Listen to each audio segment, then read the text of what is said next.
said, I guess we could call the meeting to order then. No public comments, I admit. Morning, no. Something else. Looks like there's a spot for me down below. Okay. All right. Next item is approval of the minutes of August 15th. I'll make a motion to approve the minutes. Second. Mark, Bob, all those in favor say aye. Aye. Any opposed? Minutes are approved. Okay, next up is the agenda. Any changes? No changes, although I just wanted to bring up, and it's not a decision item or anything, just to bring up information about MPCA's grant funding that might be available in February.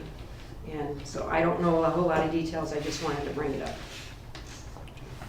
And maybe I can do that with agency reports. Okay. I'll move to approve the agenda. Second. Have a motion and a second. All those in favor say aye. Any opposed? Agenda is approved. Consent items. I can't remember what they all were just offhand here, but The bills payable. We have 6 checks that need to be paid, and the one, the number 3206, is left over from the last meeting because I had to help sign checks, and this one was addressed to me, so I'm not going to sign my own check. And so that one is still needing a signature, and then we have to the Winona County for my time with the Whitewater hosting renewal for website, and then I have 2 payments, one for a well sealing and one for a septic system upgrade, and those are also on the agenda. And then Wabasha's WCD provided an invoice for their technical assistance for cover crops. So total, excluding that one check from the last meeting, is $23,585.09. I move to approve the consent items. Second. we have a motion and a second. All those in favor? Aye. Aye. Any opposed? Consent agenda is passed. Next is board reports. Mark, maybe you start out. You got anything? Are you gonna talk about your new board member? Well, I was gonna mention it, but. What's that? Yeah, I'll let you mention it then. I don't know, we went through the budget process, and one of the questions is, you know, Olmsted County makes a small financial contribution to this thing, and the question up by the other, we've got 4 new commissioners, is why is there a Whitewater this when it's already a part of the WinLAC? I mean, what is the answer? I mean, I told them we do some grants for septics and well sealings, but could WinLAC do that? That's a valid question. Yep. And the Whitewater Joint Powers Board was set up in 1989. It was in 1987 that there was a pilot project in the Middle Branch for doing outreach for doing erosion control, and that was, so the pilot project was actually started by the wildlife, Fish and Wildlife. Fish and Wildlife, thank you. Okay. Because there was a lot of erosion coming from Whitewater into the Mississippi, and they were spending a lot of money dredging. And so they decided, let's try and reduce erosion from the Whitewater. So that pilot project started in 1987. And then there were some federal PL 566 funds coming down the pike. And so with the 3 counties that were involved with the Whitewater, none of those entities could receive funding because they were not based on a watershed boundary. So it was kind of by default, from when I was reading through the past records and everything, is that they had to form an entity based on watershed boundaries in order to receive the PL 566 money. And so then that led to the creation of the Joint Powers Board, represented by a commissioner and SWCD supervisor from each of the three. So then we got boatloads of money with the PL 566 program, and then other things kicked off. And in fact, the Whitewater had a lot more,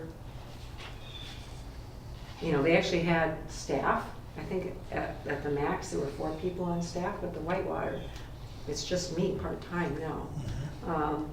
They worked on a plan for the Whitewater, and that was in the late 80s, early 1995, I think is when it was finalized. And then because we had that plan in place, then we were able to get more money. And there was the 319 grants that were coming down, and so there were a lot of projects happening. And then I know my predecessor, when Natalie Siderius had my position, before her, that was the last person that was a Whitewater employee. And I think in part because, there were some issues because the Whitewater was its own entity and had staff. You had the paras, you had the Social Security payments, and the Whitewater got the person who was the coordinator. There were some mistakes made, and then there were some fines that had to be paid to the IRS, and things like that. So I think in part because of for one person to be able to do everything and to be an expert on the finance issues, that was kind of I think, and I'm making some assumptions here because I didn't know the people who were involved at the time. So at the time when Pat Bailey was the Whitewater, she was the coordinator for the Whitewater, or the Winona County planner, and then Megan Kranz McGuire was the Whitewater coordinator. They both left their positions at the same time. And I think the Whitewater, and Matt Flynn probably has a lot more background on this. At the time, the Whitewater and Winona County decided, let's streamline things a little bit. And so they decided to create one position to be the coordinator for the Whitewater and to be a Winona County planner. And that person was not a Whitewater employee, so it really saved up a lot of budgeting and finance pieces for me to be officially a full-time Winona County employee and just contract out, so to speak, the time for the Whitewater. And that made a lot of efficiencies, and personally, I really appreciated that fact, because when I looked at the old records, I've been kind of going through the old records and seeing the letters from the IRS and the state of Minnesota for errors made. And It made you anxious. yeah, I got stressed reading them, and that's many years after the fact. But anyway, so that's kind of how it came about, and then the state has been transitioning to this one watershed, one plan, and the Whitewater is a part of the WinLAC. I call it the land in between because you've got the Zumbro, and you've got the Root and the Mississippi River, and then we're all, it's a composite of many different watersheds, but the Whitewater is the largest. And so yeah, that's kind of how it came about, and that has been discussed, Mark, before you came to this board. What is the use of having the Whitewater if now, at the time it was discussed, it was preliminary because we were still just in the planning stage. But now the WinLAC is up and running, yes. So we should maybe. It seems like the Joint Powers Board, I like to think we maybe try to look at the bigger picture sometimes. Right. And sort of a catch-all for miscellaneous things that might not fit in exactly with Right. soil and waters or whatever, but Right, And I think some of it too is, it's a little more local. yes. But, you Yeah. know, um, So let's say like, one of these people that got a grant for putting a septic system in, and they got it through this board, which is great. Would they also have the opportunity to go WinLAC for? Potentially, I know some One Watershed, One plans are doing septic system upgrades. When we did the current budget for the WinLAC, we did not, because I said, well, the Whitewater already has one, you know, and then also for well ceilings. We didn't put that in the WinLAC in this budget, but there's another budget coming that will be starting next fall, and that we can certainly add that in there. We were just trying to, when we did this initial budget, we knew we had a shorter timeline to complete it, and so I kind of left that up to the SWCD staff to kind of put that together and put in the low-hanging fruit so that we can know we can spend it. But the next budget is coming down the pike, and it's going to be larger, and we can certainly add that. I'm not as needed. advocated in any way, Uh-huh. any direction. Yeah. I mean, and I think most of our funds that we're getting from the state are competitive, that we're having to, whereas watersheds are basically not competitive.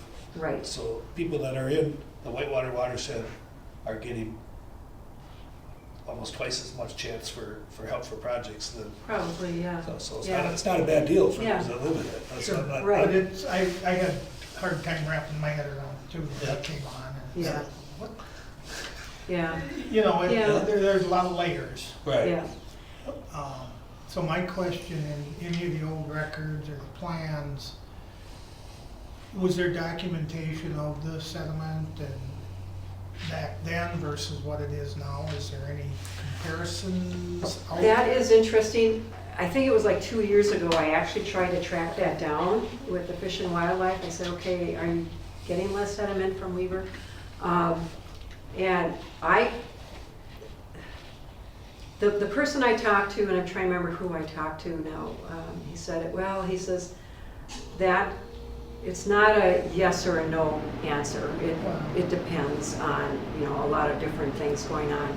But he did indicate to me that yes, you know, that there has been a decrease overall in, you know, that they are not dredging as often, or, you know, so, but he said it was really hard to quantify. And I actually thought that would have been an interesting Mhm. discussion for the board to hear, to say, okay, we started this thing in 1987 as a pilot project. What's the outcome? And so that I was trying to connect the dots, and I kind of was trying to do that because Matt Flynn was interested in having some discussions or presentations on, you know, he says, I want to be able to tell my constituents and point to something and say, this is what we've accomplished. And But I get their point too, you know, you get a flood year where you get 10 Yeah. inches of rain yep, every 3 days for, you know, yep, it's going to make a month or. Yeah, and then at those times, you can see the aerial photography at Weaver, and you can see this brown plume going into the Mississippi. But, yeah. And I do, from what I have understanding too, when the WARS study was completed, the hydrogeologists that were working on that study, and it took many years, you know, they were kept coming back to that the sediment in the Whitewater is different than the neighboring watersheds, especially in the North Fork. And that it's, you know, the sediment, it's finer, it stays suspended for longer periods of time than nearby areas. So it is a challenge. But anyway, so yeah, getting back to your question, Mark, that's the short history of how Sure. things came about, and that has been brought up before with this board. How does this board move forward or not in the context of the WinLAC? And it's kind of awkward for me because I'm the coordinator for the WinLAC, I'm the coordinator for the Whitewater. I feel like you know, how many hats. Well, I think it's always good to be aware or thinking about your relevancy. Right. Right, But I think what we've decided so far is not time to maybe go yet, because there could be some things that aren't taken care There are of. some so. benefits. mhm, Like, I'm on the Zumbro, the Wags or whatever, and I know there's the Bear Valley watershed that was established before that, and that's still in existence still. So I yeah. assume it's a similar Yeah, but situation. that's a watershed district. Yes, Okay, yeah. So explain that, Okay, please. all I right. mean, yeah. Let's see if I can explain this. Dave, back me up. I'll try. Okay, there's different types of water-related organizations. We have a Whitewater Joint Powers Board, and that's similar to like the TSA Joint Powers Board with the SWCDs. So you have the elected representatives that are on the board, but the Joint Powers Board doesn't necessarily have any taxing authority. They get their funds from the participants. Sure. So then a watershed district, now we have one in the Winlac, the Stockton Rolling Stone Minnesota City Watershed District. They have levy authority. Okay. So they can increase the levy as needed to accommodate the projects that they want to complete. And there, And their board, and this is real, I don't understand this, we have elected officials on this board, but the watershed district, their managers are not elected, they're appointed by the county. and there's a whole, Like a whole committee. section of Minnesota State Statute 103D that governs how watershed districts are formed. It has to be from a petition from That's the right. citizens within the watershed. And then it has to actually go to the Board of Water and Soil Resources for consideration and whether that watershed district can form. But, yeah, there's a whole section of statute that kind of governs how watershed districts operate. And they do have taxing authority. Yep. And the watershed district in the Winlac, they petitioned in 1958, and I think they were like one of the first in Yeah. the state. You know, watershed districts form a lot of times for flood reduction, sometimes for drainage. I work with a watershed district out in Freeborn and Mower County, Turtle Creek. Like 99% of the reason they were formed, honestly, was to keep neighbors from doing harm to one another over drainage issues. They needed somebody to govern them. Sure. The Cedar River Watershed District, I was just at their Joint Powers Board meeting last night. They have a very much flood control, flood reduction emphasis with the city of Austin, but they're also doing some really good water quality work too. And they have taxing authority too? Yes. Good. Mhm. All right. Sounds good. Yeah. I learned something today. So anyway, yes. My work here is done. There you go. Thanks, David. better stick around. Is this good then? Okay. Yeah. James, go ahead. It's very confusing. Put it mildly, but, yeah, I guess I just don't, I think my general impression when that came up before here was that,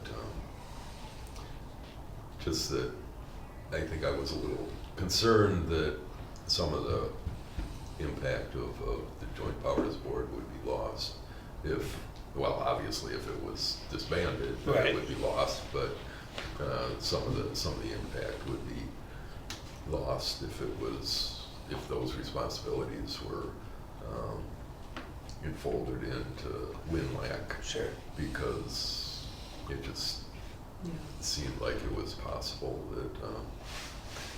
that other smaller concerns would take priority over Yeah.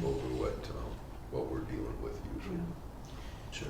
Well, I might say too, when we did the wind lag plan, and when Houston Engineering was helping us in trying to identify the hot spots for doing erosion reduction practices or phosphorus or nitrates, the Whitewater is the largest subwatershed area of the wind lag.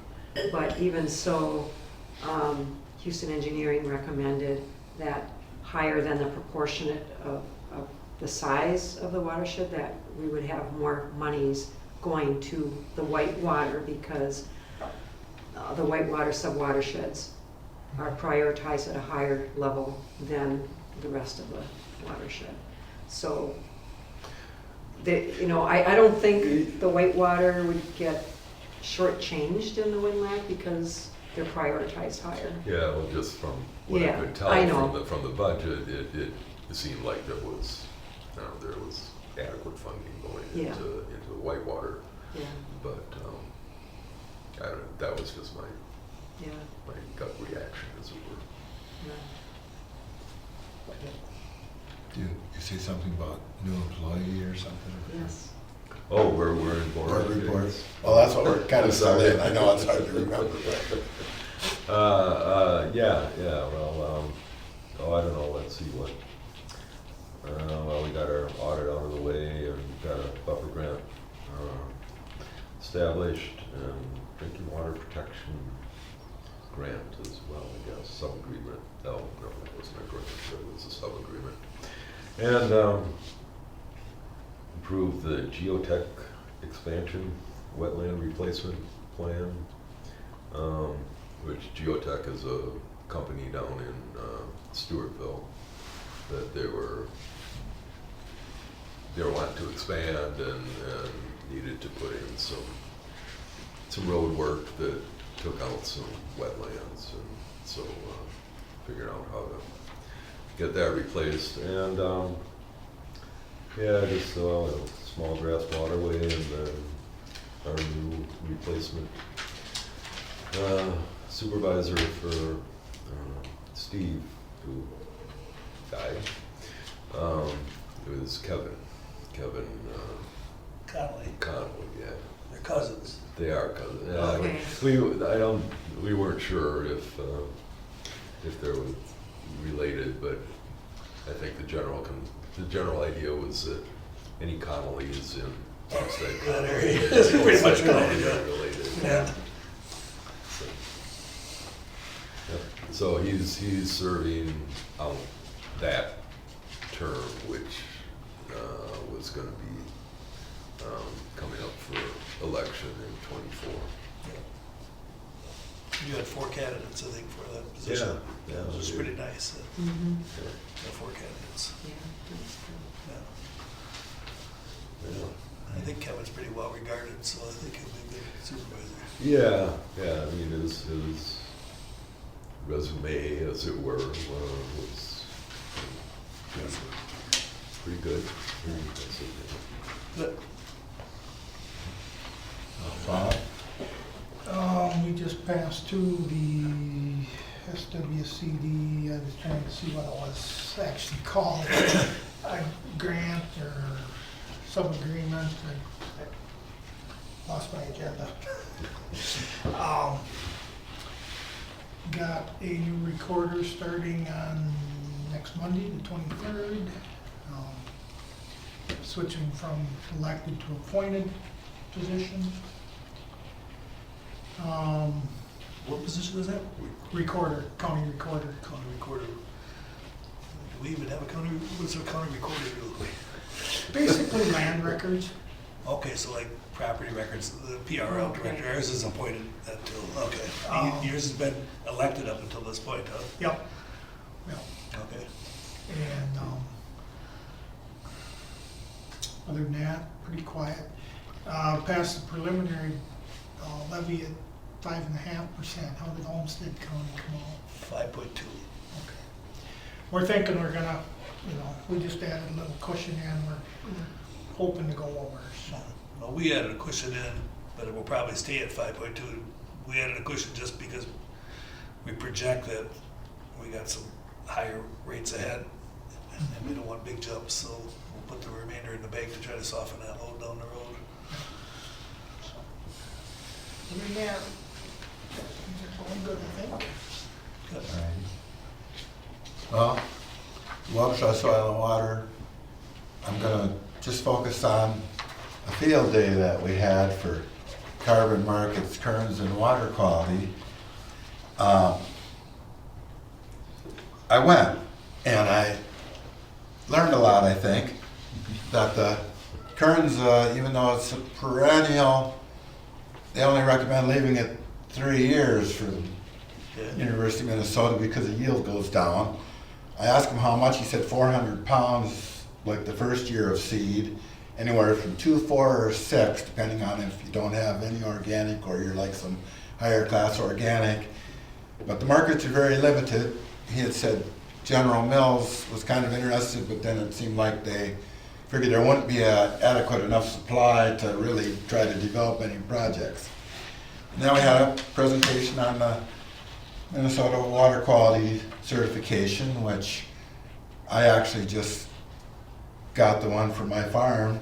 I had like asked about it a few years ago. So what I'm going to really focus on though is this carbon markets thing. You had someone from Northeast Iowa, let's see, Continuum, I think, I can't see it right here, but I think it was called Continuum Ag or something. It was like the agronomy service that was, I found out, I mean, I thought maybe for everybody, but it sounds like there's a law in the Inflation Reduction Act, can't remember the code of it, but that like ethanol plants or biodiesel plants, if they can lower their carbon imprint, they'll get money. Now, so he gave the talk, and well, it appeared it wasn't going to be for any small farmers because it's people that probably haul semi-loads to the ethanol plant. And here's the thing that, well, it said 0.054 on the screen, and he said 54 cents, but that's 5.4 cents to me. Right. But anyway, that's what they pay. And then he even mentioned that, of course, the company wants to make money. So it's like they're using farmers to do a better job and plant cover crops and whatever to, what do they call it, something quest, whatever, the carbon. Yeah, sequester. Sequester the carbon. And then you pay this agronomy service like $5 an acre, I think, is what he said. And then the ethanol companies or whatever can Take credit for that? get the government credit. Now, so I thought, well, that's not so good for many regular small farmers, but then I talked to my neighbor who came over one morning and I told him about it a little bit, and he said, I've got a question. Are farms carbon neutral? And then it got us into a big discussion of, they act like farms are horrible with cows belching and tractors running and whatever. But if we've got extra room for carbon, now we can make a corporation rich besides, then it just, I hate to be negative, but it seems like everything turns into some way to get the money in the right place. So that's all I'm gonna say. You guys can think about it all you want on your own. So I'm a little bit, I don't know, just frustrated, I guess. Why can't the farmers, if they're actually going to store carbon, make more money rather than, we'll give you guys the $10 an acre, and then we're going to make the rest. Was there good attendance? What's that? Was there good attendance at the field day? A lot of probably government employees and such. There was probably, like, it was 35 people or so, I'm guessing, but I think there was probably like at least 6 that maybe had some land concerns, but I think no bigger farmers because it was such a beautiful day that, Never was on the field? anyway, they had to work was probably doing it, and I these poor to get older there. people or me, I made a Yeah. point to get there. So when was that? Oh, I can tell you, Last Tuesday, Wednesday? because that's long gone for me now. October 11th it was. Okay. So anyway, that's my bit. I guess that's all the reports, so now we can move on to financial update, I guess. Okay. So for the end of September, between money market and checking and after taking out the unearned revenue, we've got $105,595. And then at the, that was the end of September, excuse me. The end of August, that amount was $105,458. So there was not much change across the 2 months.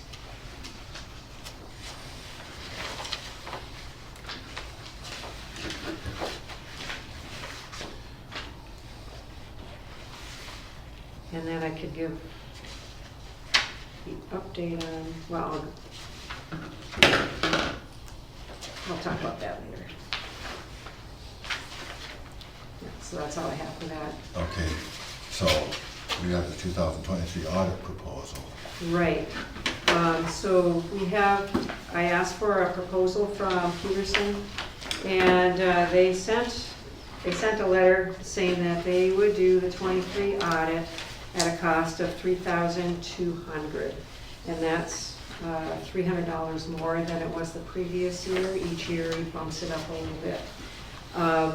And so that's what I have on the board agenda for today, to approve that, and if approved, then at the next meeting I will bring a contract for the board to sign.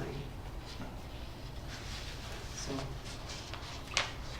We have enough activity that we have to have an audit every year.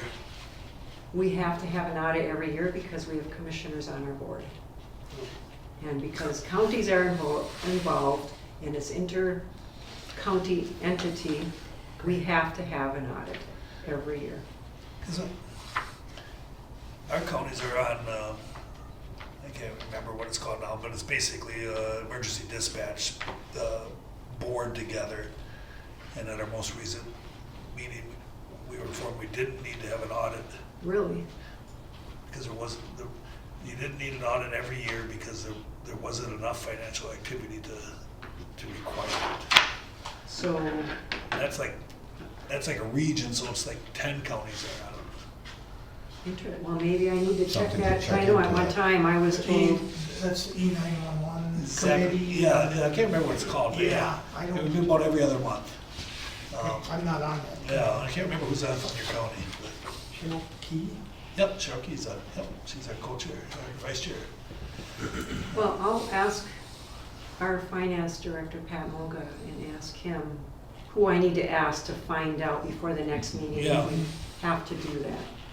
But Yeah. I was under the impression as long as Sure. counties were involved, no matter what our revenue was, we have to do it every year. Well, it's worth checking into, because you Yes. can seal another well or two or Yeah, sure. whatever, rather than Okay. audit, so. I will do that. So, As it is right now, do you need a motion to move forward with them? you know, if it's tabled, I suppose we can Still enough bring time. this, yeah, because, they don't really start the audit until February anyway. I mean, Okay. so I don't think it's. I'll make a motion to table it. Okay. Second. There's a motion and a second to the audit proposal. All those in favor say aye. Aye. Aye. Any opposed? Motion passes. And I can even ask the auditor what the requirements are too.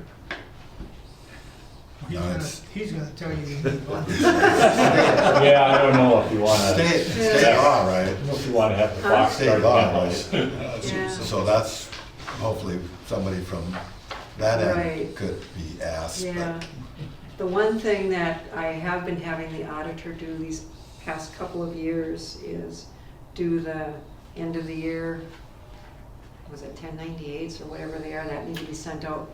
And Wanda Anderson had been doing them for me before, I just bring her here's the spreadsheet and she'll print them up.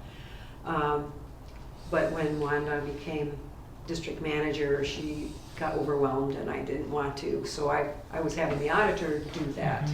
So I suppose it's it shouldn't be that difficult to find somebody to do Well, that. see what you can find out. Okay, I will do that. All right. So item B is Whitewater well sealing grant. Okay, we have, under the well sealing grant that we have, Tom Millard, and I'll pass this around. He had his well sealed, and he's in Olmsted County, and he actually had it done less than what the estimate was. The estimate was 3,420, and the total came to 3,100, so it came under the estimate. She can remind me again, is that a competitive clean water fund? Yes, again? yep, yep, we got that one last year. So that's Okay. the 23 well sealing grant. Okay. And so right now, we've had 2 applicants, so this is the first one to be completed. The other one I just talked to, and he knows he's on the waiting list. It just hasn't happened yet. And I know it's really busy with getting contracting work done in the fall like this. So I just know it's there, the well's still not sealed, but he's waiting. I can't remember if it was here or at Winlac. There was a discussion on how many abandoned wells there are. Yes, Is there any ideas, or did that go anywhere? Was that just for Winona County? well, I know that Olmsted County has done some kind of well inventory. Okay, And this past summer, Winona County SWC, they had their intern, and on the days that they weren't out doing aquatic invasives inventories, she was looking at aerial maps from, I think, 1940, something like that, and basically looking for homesteads, and then identifying, is that homestead still there? If not, okay, this is a potential place where a well might have been, and maybe it's not sealed, maybe it is. So and I know that she started in the Whitewater, and I don't know if she completed it for all of Winona County or not. And that is actually one of the things that I wanted to touch base when we do our agency report with the MPCA. And so, yeah, that, it's not gone, it's still being discussed and trying to yeah, I think address it was that. at the Winlac, 'cause Yes, I looked through my records and back in the that's right, yeah. late 80s, early 90s, I know I was tagged and Yeah, and that was Emily when she was talking, I think. could have been. Yes. Mm-hmm. And I couldn't find the records, so. Yeah, and then I did go through the state records, trying to find well sealing records. And then I came up with a list of people, when property was transferred, where they said, oh yeah, there's a well here, but then nothing was done with it. And I came up with that list, and I shared it with Ross Dunsmore, the guy who works with the wells in Winona County. He says, yeah, you have a list, he says, but it's very outdated. He says at the state level, that website, he said, is very, that it's not updated as frequently as we think it might be. When did people ever start sealing wells? Because I've Right, actually heard of it being kind of common in the 60s, let's say, if there was a farmstead, just knock off the little bit of top of the well and and put a cap. plow right over it or whatever, and that's that. Yeah, So, that, I'm sure it's happened. Yeah, but I know that's happened. I don't know when they started sealing it. I mean, when I was in my teens, we were sealing wells in the 70s, but by Whitewater here, I bet we've sealed 100 wells. Okay. Do you have a list of those? Probably. I might need to talk to you, Mark. Probably, because I remember in the 80s being out there all the time, these old homesteads up on top of hills that are overgrown, sealing wells just out in the middle of no place. Yeah, These bulldozers to get to them and stuff like that. It's a big DNR project. that would be, yes, that would, and I did hear something about that, yes. Okay. It'd be nice to know what that Maybe you is. could look in your records. Yeah. A lot of records. Okay, I will need to follow up with you. Any information that we can grab from wherever and you know, All those should have been turned into the state though, so, I mean, because okay, after 19, it was either 76 or 78, the state started collecting records right. and requiring permits to drill wells. So all those would have been turned into the state. Okay, too. all right, Okay. okay.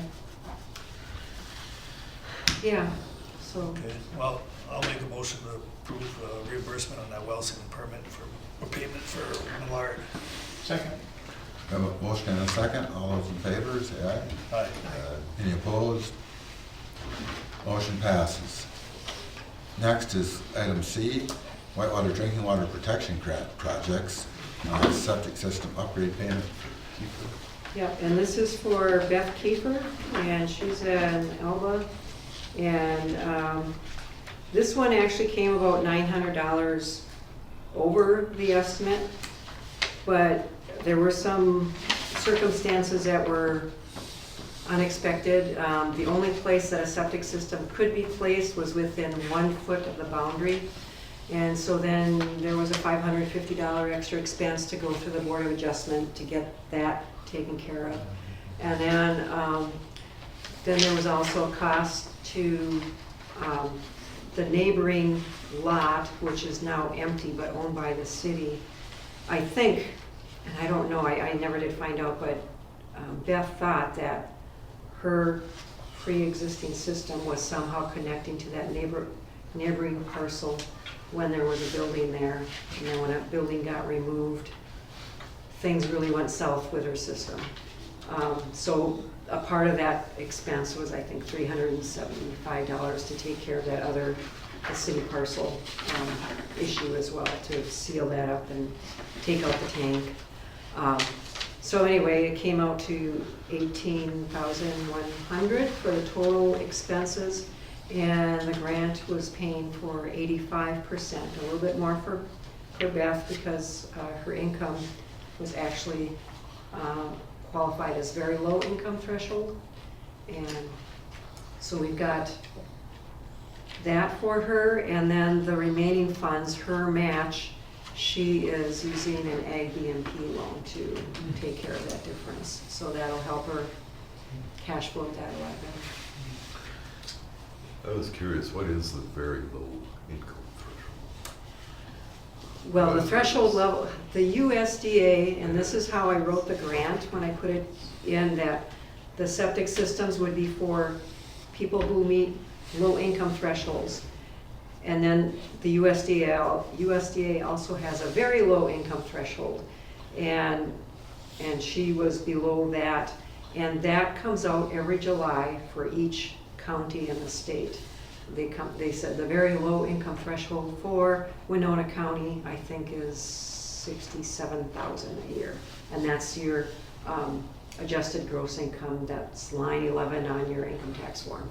So if you're below that for the last 2 years, you qualify for the low income. And that's how Bowser, the guidelines for septic system upgrades, you know, that they would rather spend the money to upgrade for people who could use the money to be able to do that upgrade more than somebody else. Yeah, I think what our policy says is that the grantee will use that formula or some other locally developed formula, but most counties default to that USDA rural development.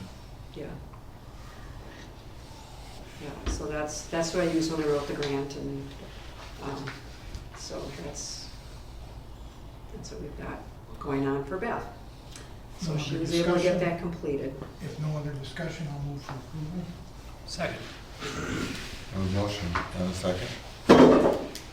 All those in favor say aye. Aye. Aye. Any opposed? Motion passes. Next is item 2, cover crop. Yeah, Track. and I put this on your spots, and so this is an update from what was in your packet. If you go to the page 2, we have, this is the list of cover crop contracts that we have under that drinking water protection grant. These are 1-year contracts for 2023. And they all have, I believe, plant dates by November 1st. So I'm hoping that these will all get planted and verified by Winona and Wabasha and SWCD, so these will be paid out for the December meeting. So just to give you an update, what we had in the packet, I didn't have the last two listed for Wabasha. Jenna has been very busy. She's been doing a great job connecting with farmers and getting these people signed up for that. So that's just to give you that update. And then if you go to the front of the page, and this was also in your packet.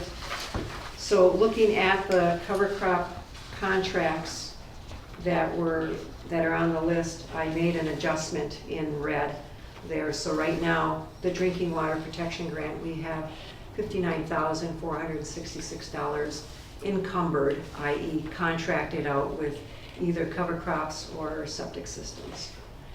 And so, just to give you an update on that. So we got about $78,000 to spend in 2024.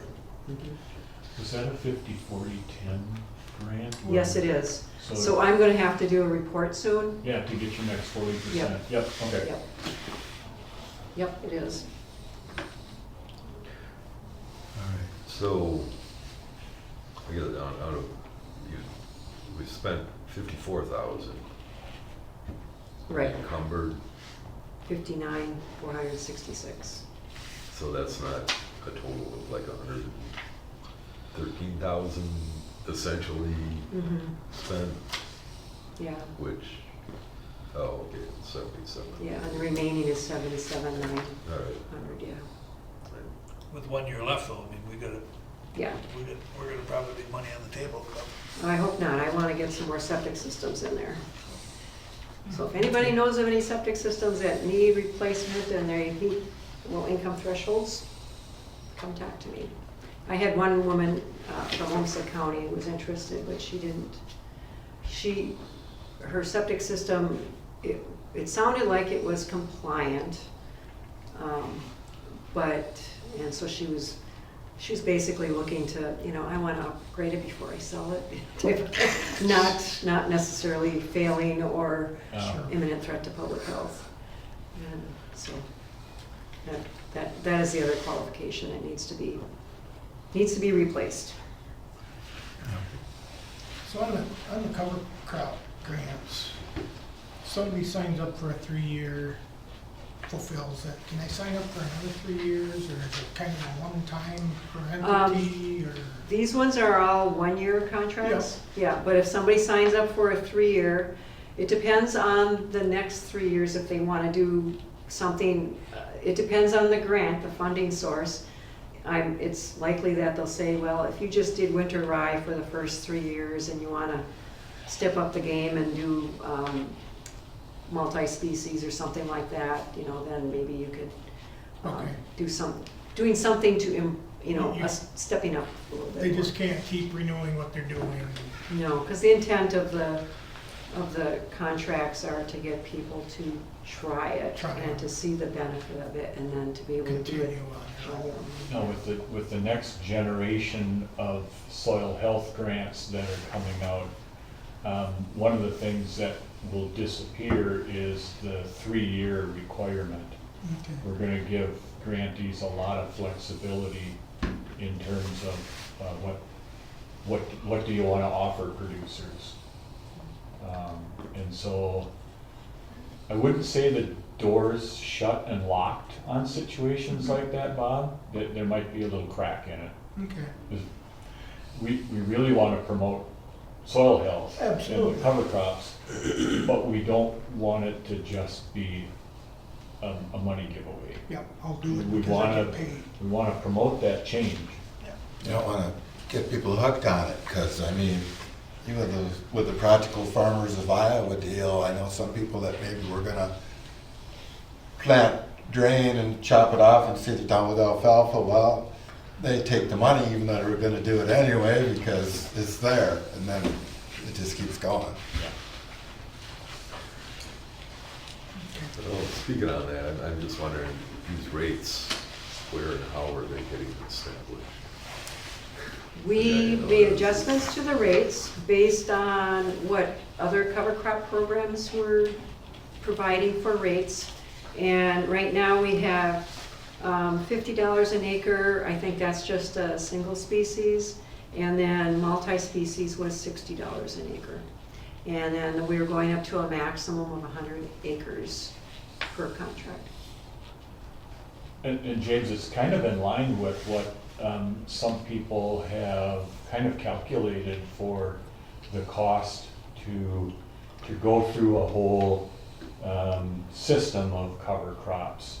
I know, Martin with the Olmsted SWCD, his information said around $55 an acre.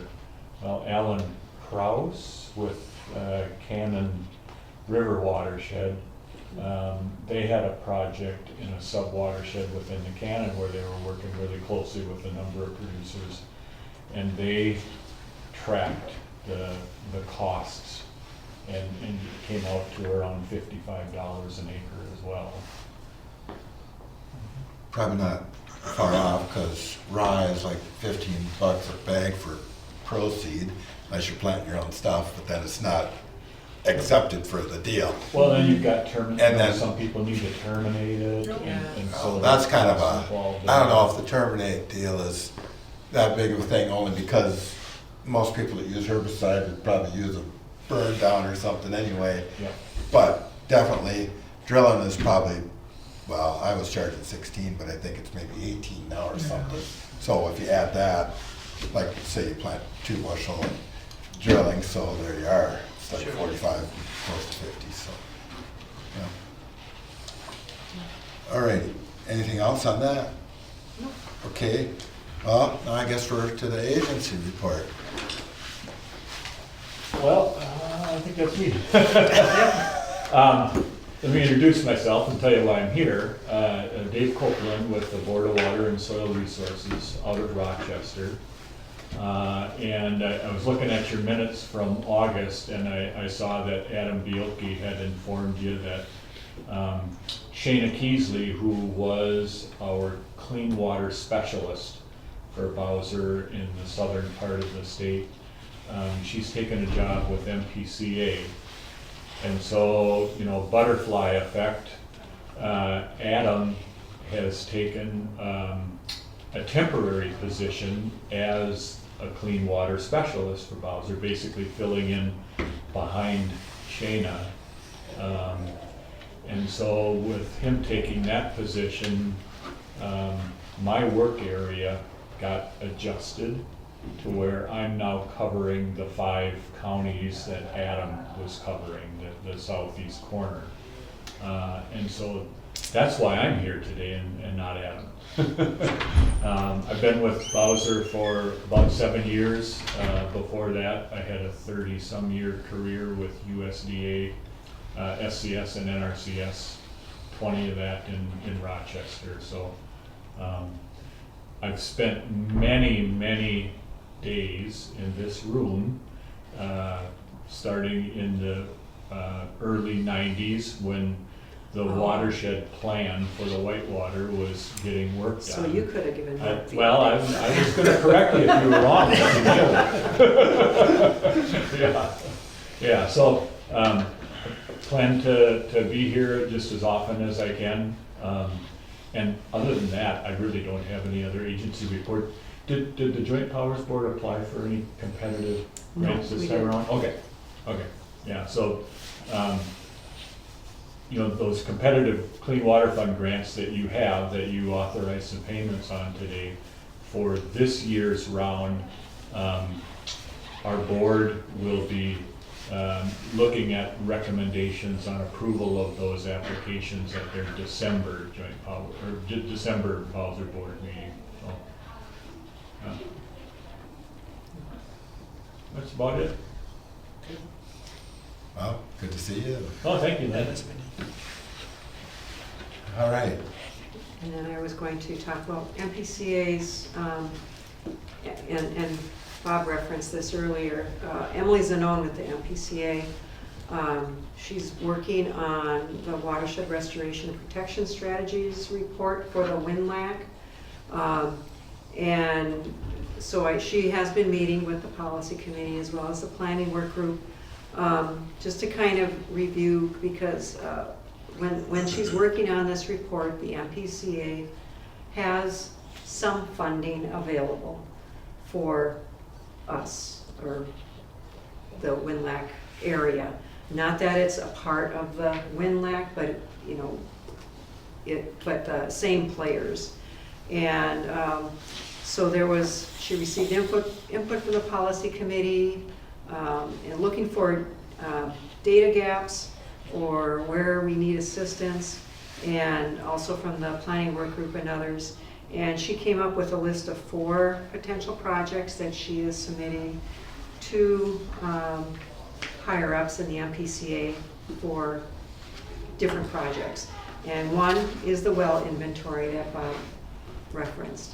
So that is one of the things that they're looking at, how can we create this better database of information about what we know for abandoned wells, and then also I believe a part of it too is the existing wells. What information do we have on those?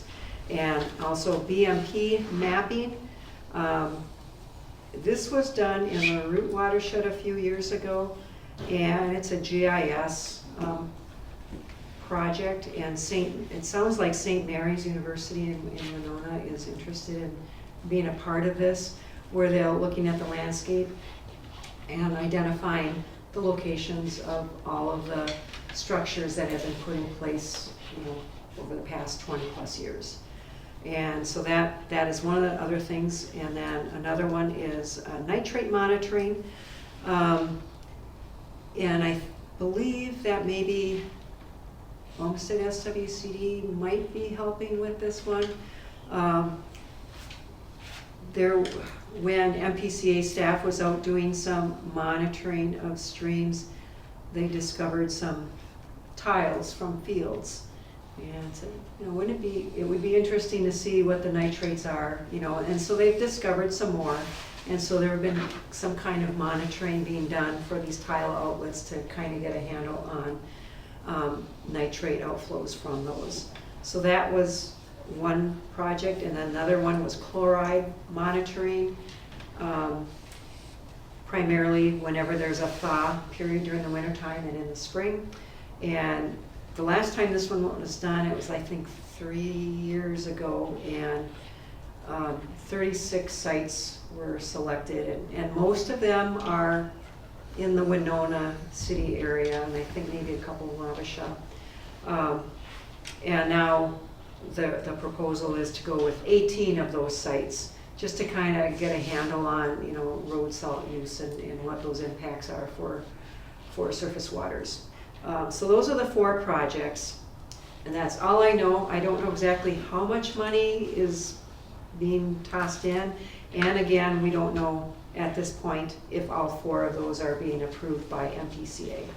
And Emily has scheduled some meetings starting, I think, October 30th, just with the local staff to kind of put together work plan and who the players might be. And so that was one of the things I was going to ask. I know this does not involve just the Whitewater, but would this board be interested in the Whitewater Joint Powers Board being a part of potentially some of these projects? And Emily is looking for contracts and a grant to be available in February. So it's very preliminary right now. There's nothing on paper yet except just the list of the projects. But anyway, just throwing that out there, and no decisions need to be made right now. So we'll have more discussions about it. Mm-hmm. So what were the 4 headings? The well inventory? Well inventory, BMP mapping, and that I think would primarily be St. Mary's University to Okay. do the technical piece of that, and nitrogen tile monitoring, and then chloride. Oh, okay. Yeah. Yeah. So those are gaps that were identified that, hey, we need more information to help us do things better. I have kind of just a side question, not that anyone knows anything specific, but it seems like has been quite a bit of tiling gone on lately, I've noticed, Yeah, in fields. And how does that all play into the nitrates in the water and so forth? I mean, I don't know. I mean, there's some spots that would get wet for a little bit, but people hate those spots. There's some little wet spots, but I don't know if you're draining it right out. That I haven't put any tile in for, man, probably 35, 40 years, and I just deal with the few spots I have, but Does it seem logically that if you tile it, that you're probably increasing the amount of nitrates that are going into the rivers and decreasing the amount that are going into the aquifers? Because you're decreasing the amount of water that's going down the aquifers, so, seems like it. yeah, so. yeah, yeah. But there's It does really change things. really no restrictions on tiling, I guess, huh? Other than if you would get into the wetlands, I suppose. Right, that would be the restriction. Yeah. Of course, there's pretty lax things in there, because the report I read, maybe from the 90s or whatever, even if you did go out to a spot that was a wetland, I mean, if they can say they get through it for what, 3 years or something, maybe somehow, even if they rut through it, it's still considered planted, even if the corn was short, I think. And there's a lot of leeway when it comes to FSA or whatever, I believe. So, You gotta believe though that down the road, they'll be looking more and more at what we're doing with tiling, because when you look at what's the dead zone of the Mississippi where it goes into the Gulf, and that's, It's not shrinking, is it? no. So it's all gonna go down to practices, and we've gotta figure out ways to take up the excess that we put down. definitely, I think it seems Like to be cover slowly crops. moving. Yep, that comes from, so. They're- Right. They can glean 30 pounds to the acre. All right. Anything else? Nope. All right, so now we're talking about the next meeting then? Right, and our next meeting usually is the third Thursday, and that's the 21st, and that's what it's been, but then we typically have to reschedule that December meeting because Olmsted and Wabasha SWCDs have their meetings on the fourth Thursday, but in December they push it up a week. Well, that's not happening this year, so we can keep the 21st. So we don't have to look at our calendars, and both those SWCDs decided to have their December meeting on December 28th, the fourth Thursdays. I should probably So we say have no that- scheduling conflicts. I'm not sure if that's been absolutely established yet, but Oh, I, bummer. well, That's what no, Skip I- It emailed will me. be now, won't it? Yeah, right. Skip emailed I me the didn't day see before that. yesterday and says, yeah, we're having it on the 28th. Oh, Skip did? Yeah. Oh, okay. Yeah. Yeah, I mean, I figured that was I was official. assuming as much, because, like the three other responses I saw said they didn't care which one. Yeah, and- so I think and that's what Skip went on, I yeah. made the point that we had this meeting on the 21st to Skip, Yeah. so, yeah, all right. cool. So it's nice not to have to reschedule a December meeting. I hate doing rescheduling December meetings. Yeah, days don't really matter to me, sadly. So as long as interagency, it all works smooth, that's all I need to know. Is it every day is Christmas for you? So the 21st is probably fine then, the way it sounds. Yeah, Yeah, I should be able to make it. okay, good. All right. I'll bring So, treats. any other business that anyone thinks should be brought? No, I think we're good. Okay, I guess I'd entertain a motion to adjourn then. So moved. I'll second. All right. We're adjourned.